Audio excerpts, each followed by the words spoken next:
The XCart is an extremely lightweight but strong and versatile foldable trolley. The front and rear wheels can be removed by the push of a button and stored underneath for transport or compact storage, and they simply lock into place as shown.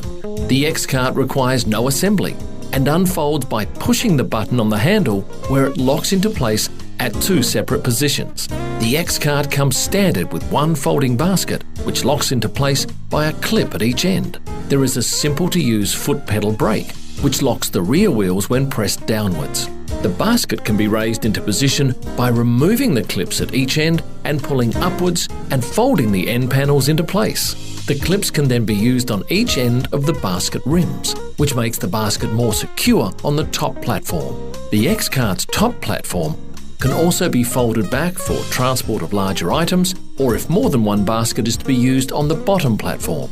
Extra baskets can be purchased and up to 4 baskets can be used, which lock into place on each other.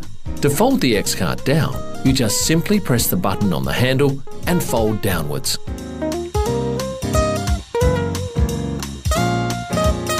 The XCart is fitted with these support legs, which clip into place so the trolley can be stored upright when folded. The XCart is an aluminium and plastic folding trolley, which weighs just 8.4 kilograms, yet has a carrying capacity of up to 75 kilograms, making it the perfect trolley for use in hundreds of applications.